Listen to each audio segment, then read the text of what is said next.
할렐루야. 지난주에 이어서 갈라디아서 1장 6절에서 10절까지의 말씀, 은혜의 복음, 십자가의 복음이란 말씀을 드리도록 하겠습니다. 저희들이 매주 토요일이 되면 교육자 회의를 합니다. 교육자 회의를 하게 되면 제일 먼저 말씀을 서로 읽고 묵상을 하면서 그 말씀을 가지고 나눔을 하게 되거든요.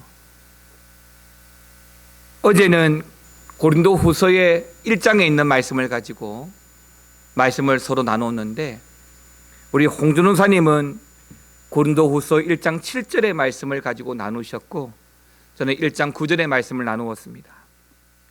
고린도후서 1장 7절 말씀은 7절 말씀은 너희를 위한 우리의 소망이 견고함은 너희가 고난에 참여하는 자가 된 것 같이 위로에도 그러할 줄 압니다 라고 했습니다. 우리 홍준사님이 그러더라고요. 고난에 참여하는 자, 지금의 고난을 통해서 우리가 바라기는 우리의 소망이 더 견고해져 가기를 원한다는 겁니다. 맞습니다. 고난과 어려움은 소망을 통해서 이겨갈 수 있는 거잖아요. 그래서 지금의 고난이 우리의 소망을 더욱더 다져가는, 영적 견고함을 세워가는 그런 시간이 되었으면 좋겠고, 저는 1장 9절에서 또 말씀하고 있는 부분을 나누었는데요. 우리는 우리 자신이 사형 선고를 받은 줄 알았으니 이는 우리로 자기를 의지하지 말고 오직 죽은 자를 다시 살리시는 하나님만 의지하게 하심이라는 말씀입니다. 어쩌면 좀 과하게 말하면 지금 비대면 모이지도 함께하지 못하는 이 시대는 우리 그리스도인들에게는 영적 사형 선고와 같은 위기와 어려움일 수 있지만, 이럴 때일수록 사람을 의지하지 말고 나를 의지하지 말고 죽은 자를 다시 살리시는 하나님을 의지하는 기회로 삼아야 한다는 것입니다. 고난이 주는 유익은 고난을 통해서 우리를 단련케 하고 단련된 우리를 성숙케 하는 결과가 있습니다. 때문에 성도는 지금의 때가 위기고 고난이라면 오히려 더욱더 영적 성숙과 성장을 도모하는 시간으로 맞이해야 되는 것이죠. 경제적으로 어렵고 사회적으로 환경적으로 어려운 것이 사실이지만, 세상 사람들과 똑같이 어렵다 힘들다고 한다면 우리의 믿음과 소망은 온데간데 없게 되는 것입니다. 때문에 이럴 때일수록 우리 성도는 소망의 견고함을 가지고 하나님을 의지함으로 잘 이겨가야 된다고 믿습니다. 자, 그러면 우리가 하나님을 의지하는 그 근거가 뭘까요? 그게 바로 복음이라는 것입니다. 복음이 우리 기독교 신앙에 있어서 가장 기본이 되면서 동시에 기둥이고 심장 같은 것이고, 이것을 중심으로 살아야만 우리의 신앙 자체가 흔들리지 아니한다라고 말씀을 드렸습니다. 신구약 성경이 다 복음에 관한 이야기이지만 그 중에서 가장 핵심적인 주제가 뭐라고요? 바로 예수님에 대한 이야기죠. 이처럼 기독교 신앙에 있어서 가장 기본이 되고 중심은 바로 복음이고, 그 복음은 예수 그리스도의 복음, 바로 십자가의 복음인 것입니다. 그런데 또 이 복음을 우리가 해석해서 굳이 다르게 부르는 말이 있는데, 그게 바로 오늘 말씀처럼 제목처럼 하나님 은혜의 복음이다라는 것입니다.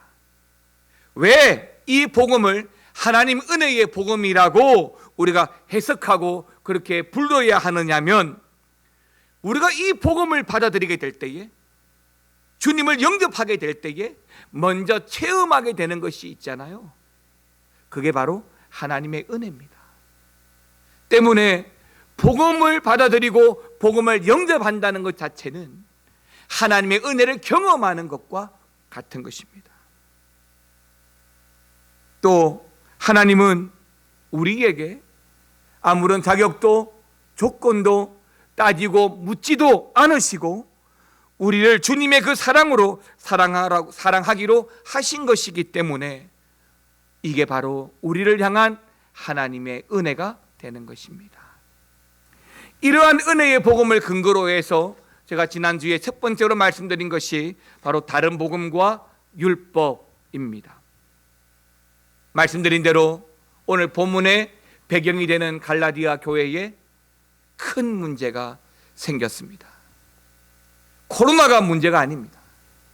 교회가 분열하고 교회가 흩어질 위기가 생겼습니다. 사도 바울이 소아시아 전도를 위해서 여러 번 죽을 위험과 고난을 감수하고 선교하고 교회를 세웠습니다. 그 중에 한 교회가 터키 중부 지역에 있는 갈라디아 교회죠.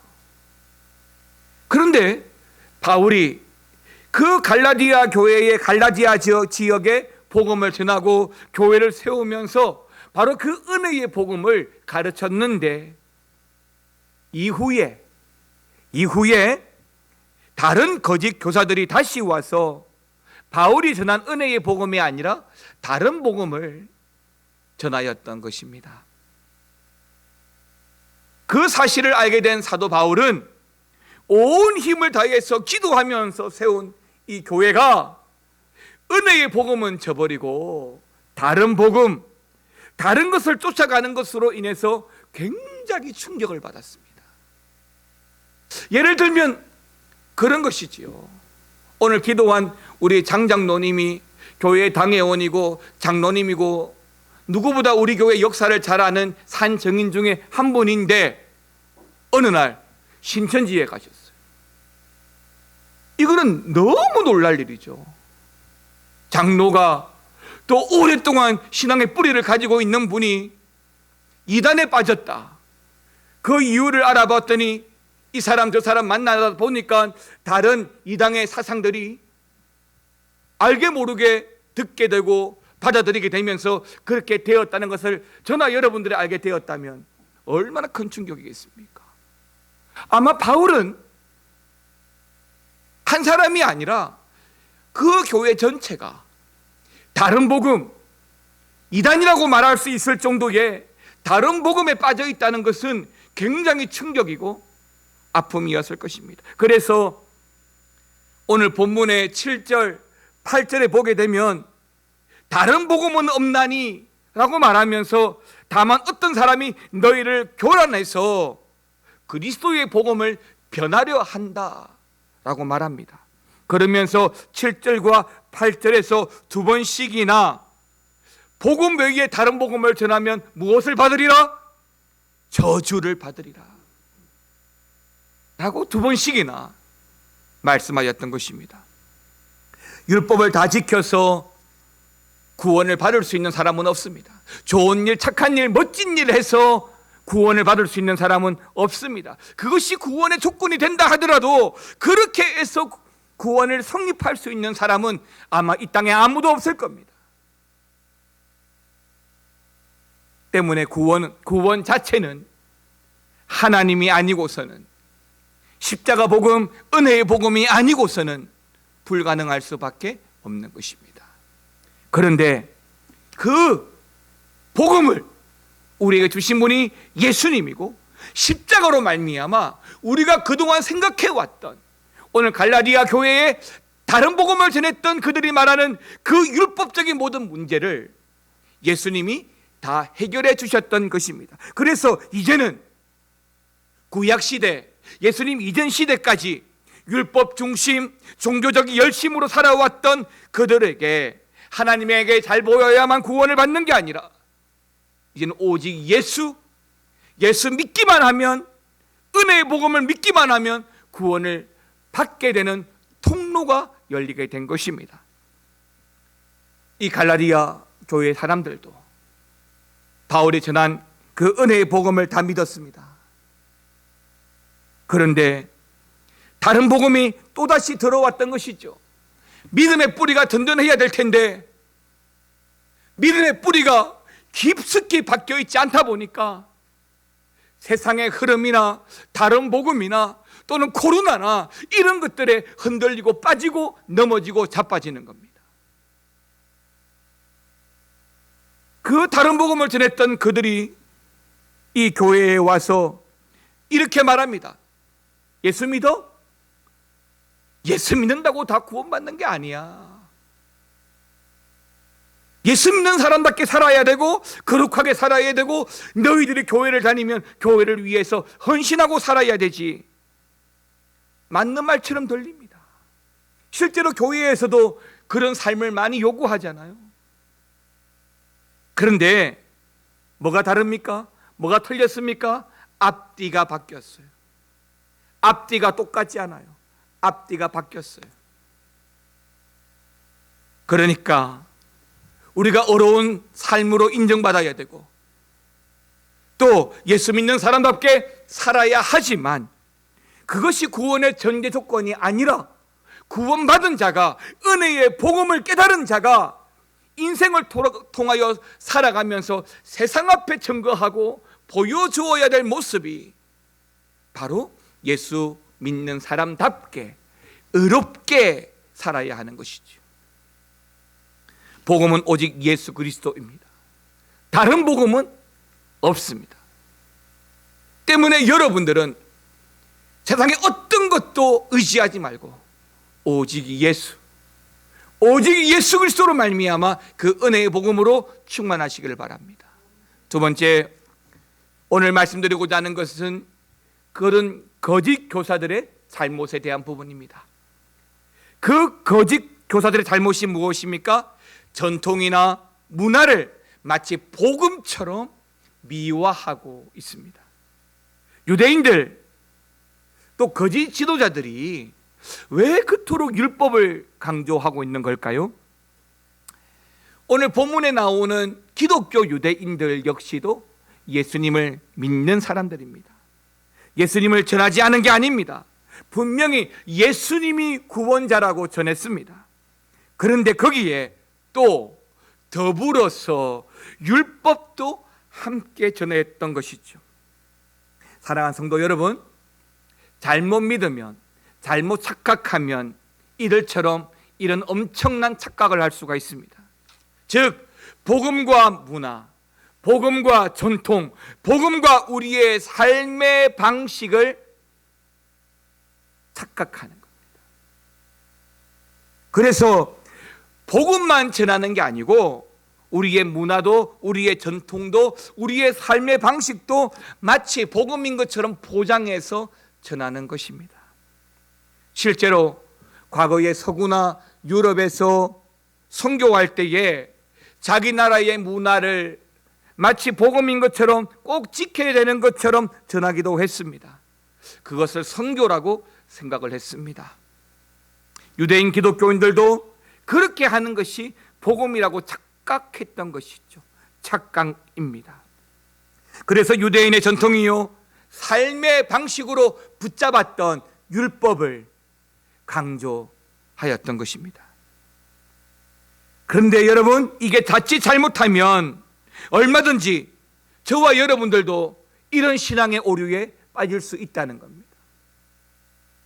신앙생활하면서 다른 성도 나와 똑같은 신앙생활하는 모습으로 만들려고 하고 나와 똑같이 신앙생활하면 그것이 옳고 바른 것이라고 여길 때가 있다는 것이죠. 나와 같은 색깔의 옷을 입어야 되고 나와 같은 브랜드의 신발을 신어야 되고 나와 같은 액세서리를 해야 된다는 것이에요. 우스운 일 아닙니까? 사실 이게 복음과 진리와는 아무런 연관이 없음에도 불구하고 나와 다르게 신앙생활하면 마치 잘못된 것으로 여겼다라는 것입니다. 여러분, 그러면 안 됩니다. 인간은 본능적으로 똑같아지려는 습성이 있습니다. 그러나 우리 안에 있는 이 죄성, 이 죄악된 본성은 굉장히 자기중심적입니다. 그래서 남을 나에게 억지로라도 맞추려고 하는 나쁜 습성이 있습니다. 은혜의 복음을 받아들이게 되면 말을 들어주고 함께 하고자 하는 공동체가 되지만, 이게 잘못되면 굉장히 자기중심적인 생각과 오류에 빠지게 됩니다. 그러니까 남편을 나처럼 만들려고 하고, 아내를 나처럼 만들려고 합니다. 자식도 나처럼 되라고 합니다. 근데 그게 가능합니까? 여러분, 부부가 하나 되라고 하는 게 똑같아지라고 말하는 게 아닙니다. 불가능합니다. 왜요? 하나님은 각자 다르게 만드셨고 각양의 은사를 허락해 주셨습니다. 그게 탤런트예요. 때문에 서로 다름을 인정하고 예수 그리스도 안에서 함께 어울려서 공동체를 이루고 사는 것입니다. 교회도 그래야 되죠. 복음, 진리 외에는 각자의 다름을 다 인정하는 겁니다. 우리 미아중앙교회는 누가 오든지 우리 교회 스타일에 똑같은 성도로 만드는 곳이 아닙니다. 우리 교회는 어떤 사람이 오든지 진리 안에서 다양하게 신앙생활할 수 있는 곳이 되어야 할 거라고 믿습니다. 저희는, 우리 교회는 엄청나게 오래된 교회는 아니지만 그래도 50여 년이라는 세월 동안 우리 교회를 견고하게 지켜오신 분들이 많습니다. 그런데 그러다 보니까 굉장히 유대관계가 돈독해지고 형 동생하는 모습이 참 아름다운데, 문제는 새로 오신 분들이 그 틈에 들어가기가 참 어려워한다는 겁니다. 제가 서울에 있는 어느 교회에 가서 말씀을 전한 적이 있습니다. 이후에 장로님들과 식사를 하고 이야기를 하는데 그 말씀을 하시더라고요. 우리 교회는 얼마 되지 않지만 얼마나 우리 교인들이 똘똘 뭉치는지 몰라요. 형 동생 하면서 모임도 자주 하고 정말로 가족 못지 않습니다 라고 합니다. 그 말을 들으면서 와, 좋다, 와, 부럽다는 생각이 먼저 들기보다는 걱정이 되더라고요. 어떤 걱정? 오늘 이 말씀과 같은 걱정이에요. 새로운 성도가 왔을 때에 얼마나 그들을 쉽게 받아들일 수 있을까? 새로운 가족들이 얼마나 그 틈을 잘 파고 들어갈 수 있을까? 제대로 정착할 수 있을까? 제가 그 교회에 갔다 온 지 한 5년 지났는데 지금도 그 교회는 오히려 줄으면 줄었지 그 자리에 있습니다. 한 교회를 비방하는 것이 아닙니다. 여러분, 마음먹고 교회 오신 분들에게는, 우리 교회에서 신앙생활 하려고 오신 분들에게는 어쩌면 그러한 부분이 보이지 않는 큰 벽이 될 수도 있는 겁니다. 그래서 항상 먼저 다가가시고 먼저 손 내미시고 먼저 말을 걸어 주셔야 합니다. 한 번, 두 번, 세 번이 아니라 정착할 때까지 계속 하셔야 되는 거예요. 새가족부 교사만 하는 게 아니라 우리 모두가 다 주님의 마음을 품고 찾아가고 기도해주고 함께 해줘야 되는 것입니다. 왜요? 새로 오신 분들은 신앙의 방식이, 삶의 방식이 다릅니다. 그런 분들에게 우리 교회가 이러니 따라오시오 라고 하면 잘 적응이 쉽지 않을 거예요. 우리 교회가 이렇습니다 라고 소개하고 적응할 수 있도록 도와줘야 된다는 것이죠. 사랑하는 성도 여러분, 이 유대인들이 이처럼 율법을 이렇게 복음이라고 생각하는 것처럼 붙잡았듯이 혹시 여러분들도 복음이 아닌 것을 복음처럼 붙잡고 있는 것은 없습니까? 우리 미아중앙교회는 복음 위에, 진리 위에 서 있어야 할 줄 믿습니다. 그러나 진리와 복음 외에는 우리 교회는 열린 교회가 되어야 할 줄 믿습니다. 부디 복음과 전통을, 복음과 문화를, 신앙 방식을 잘 구분하시기 바랍니다. 유대인들처럼 율법이나 신앙생활 방식을 붙잡지 말고 은혜의 복음, 십자가의 복음만 붙잡고 살아가시기를 주의 이름으로 축원합니다. 마지막 세 번째로 거짓 교사의 잘못, 이것은 또한 자기 중심적인 복음입니다. 이처럼 거짓 교사들은 율법을, 전통을 마치 복음처럼 붙잡는 실수를 하였습니다. 그리고 또 하나의 실수가 뭐냐면 이들은 굉장히 은혜도 있고 믿음도 있는데 자기 중심적인 은혜와 믿음이 있는 거예요. 이걸 쉽게 말하면 굉장히 이기적인 은혜와 믿음 생활을 하고 있는 거예요. 여러분, 본문의 10절 말씀입니다. 10절 말씀 같이 읽겠습니다. 이제 내가 사람들에게 좋게 하랴, 하나님께 좋게 하랴, 사람들에게 기쁨을 구하랴. 내가 지금까지 사람들의 기쁨을 구하였다면 그리스도의 종이 아니니라. 사람들의 기쁨을 구하였다면 그리스도의 종이 아니니라 라고 했습니다. 그러니까 사도 바울은 사람들의 마음을 기쁘게 하지 않고 하나님의 마음을 기쁘게 한다 라고 하였습니다. 즉 사람들을 기쁘게 하고 사람들이 좋아하는 복음을 전하지 않았다는 거예요. 굉장히 멋있습니다. 때론 제가 목사로서 목회를 하다 보니까 권사님, 그렇게 하시면 안 돼요, 그건 잘못된 거예요 라고도 말을 해줘야 되는데 머뭇거릴 때가 사실 많습니다. 왜일까요? 강 목사가 사랑이 많아서요? 그것도 사실이긴 한데 사실 그거보다는 혹시 상처받을까? 이런 거 저런 거 생각하다 보니까 말 못하고 넘어갈 때가 많이 있는 거예요. 제가 전에도 말씀드렸지만 목사는 목양을 하지만 하나님의 마음을 헤아려서 하나님의 말씀을 전달하는 중책이 있는 거예요.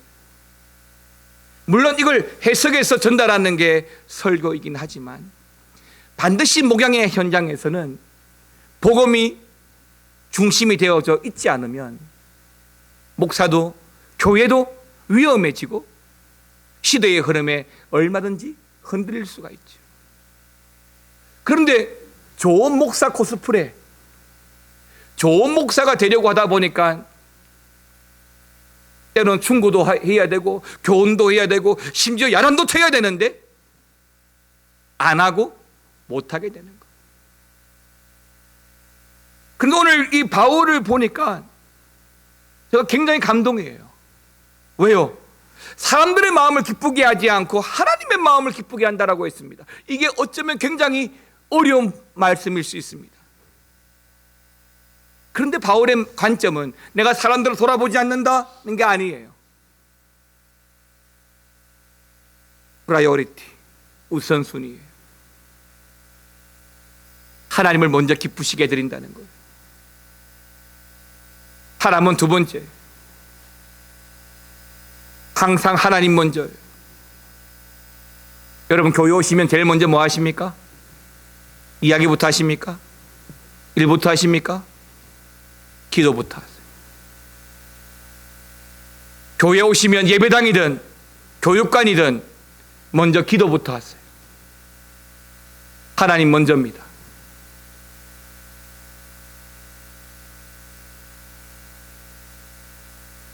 다시 말하면 바울의 말에 반대로 말하면 거짓 지도자들은 하나님이 아니라 사람을 좋아하게 하고 매력을 느끼게 만들고 마음에 들어하는 복음을 전했다라고 하는 것입니다. 여러분, 여러분의 길을 막으십시오. 그리고 믿음의 길을 여십시오. 믿음의 눈을 여십시오. 여러분을 좋게 하는 것이 복음이 아닐 수도 있습니다. 십자가의 복음은 순교를 각오하는 복음, 십자가를 통하여 우리에게 전달되어진 은혜의 복음이에요.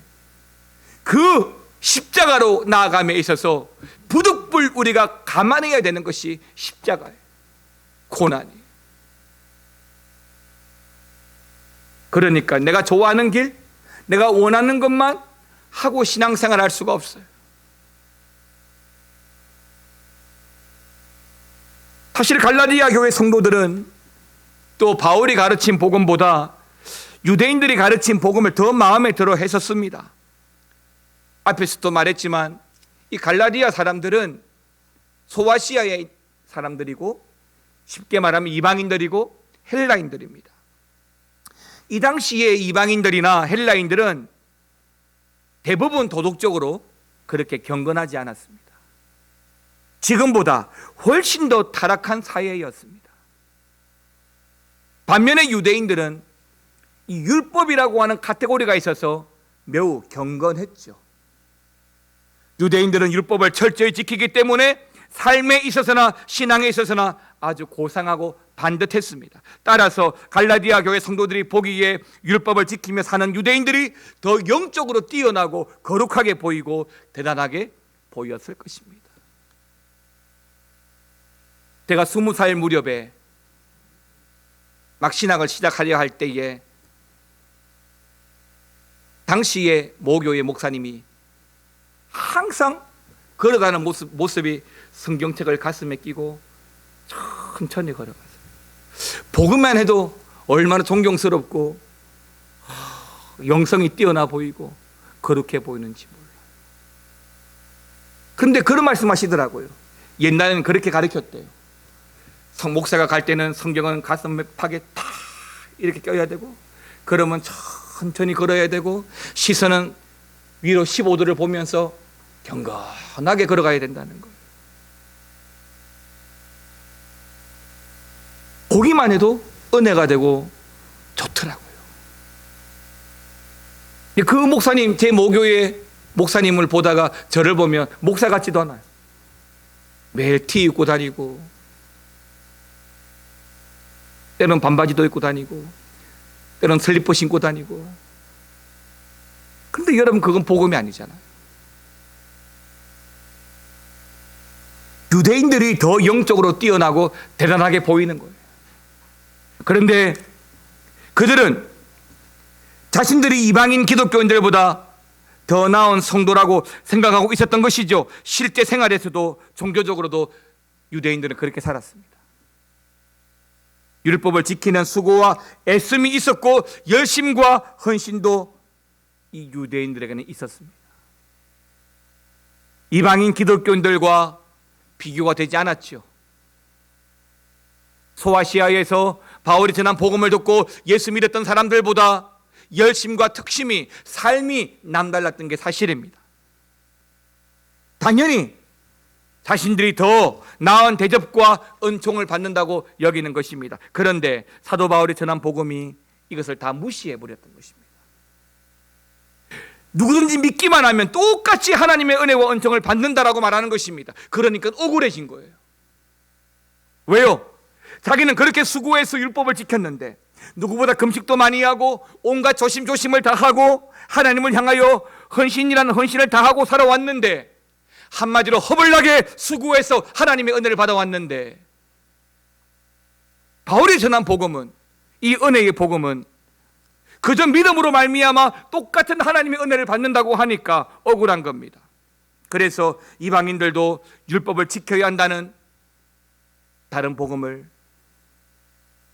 전하였던 것입니다. 사랑하는 성도 여러분, 우리도 잘못하면, 자칫하면 이렇게 할 수 있습니다. 특히 신앙생활의 경륜이 오래되신 분일수록 과거에 내가 가지고 왔던 신앙의 패턴이, 신앙의 그 삶의 방식이 지금도 고수하고 남들에게도 그렇게 하라고 할 수도 있습니다. 내가 그저 믿음으로 하나님의 은혜를 받는 것을 인정하지만, 그런데 다른 사람이 나와 똑같은 하나님의 은혜와 대접을 받는 것은 용납하기가 어려워집니다. 마태복음 20장에 보게 되면 이런 비유가 있습니다. 예수님이 말씀하십니다. 어느 농장에 주인이 일꾼들을 불러서 일을 시킵니다. 일당도 많이 줍니다. 그래서 일꾼들은 너무너무 감사하고 열심히 일을 합니다. 이 어려운 때에 불러주신 것만으로도 감사한데 일당도 두둑히 주니까 정말 고마운 거예요. 그런데 보니까, 가만히 보니까 나는 아침부터 일했는데 한 점심때부터 와서 일한 사람이나 거의 끝날 무렵에 와서 일한 사람이나 끝나고 보니까 똑같은 일당을 받는 거예요. 결국 나는 더 많이 일했는데, 나는 더 많이 수고했는데 어떻게 나보다 못한 사람이 나와 똑같은 대접을 받을 수 있냐고 화를 내는 겁니다. 이 사람은 처음에는 자기 같은 자에게 일자리가 생긴 것만으로도 고마워하다가 나중에는 남들과 비교해보니 내가 정당한 대접을 받지 못했다라고 불평하는 겁니다. 지금의 시대가 왜 위험하느냐? 항상 비교를 합니다. 누구는 어떤데? 저 회사는 어떤데?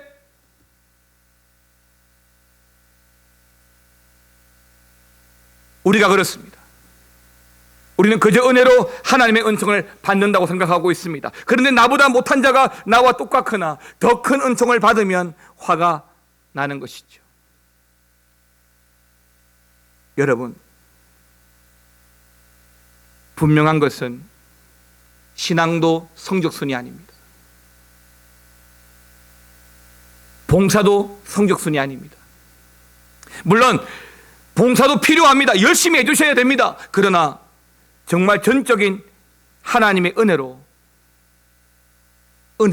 사셔야 합니다.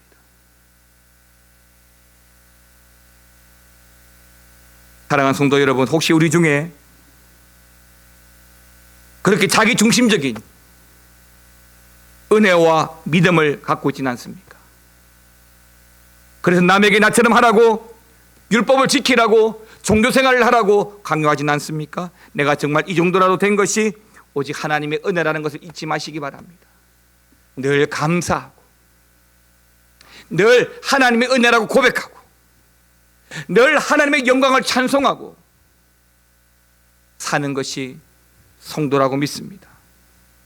결코 우리가 하나님 앞에 내어놓았던 어떤 것 때문에 하나님 보시기에 이쁜 짓을 하였기 때문이 아니라 오직 하나님의 은혜라는 것을 기억하고 사시기 바랍니다. 지금의 때도 마찬가지입니다. 하나님이 하십니다. 하나님이 하실 겁니다. 우리는 그저 믿음으로 하나님의 은혜를 소망하며 그 십자가 복음의 은혜로 살아가면 하나님께서 다 해결해 주실 거라고 믿습니다. 소망의 견고함을 가지고 하나님을 의지함으로 이 복음, 이 십자가의 복음, 은혜의 복음으로 충만한 저와 여러분들 되시기를 우리 주님의 이름으로 축원합니다. 찬양하겠습니다.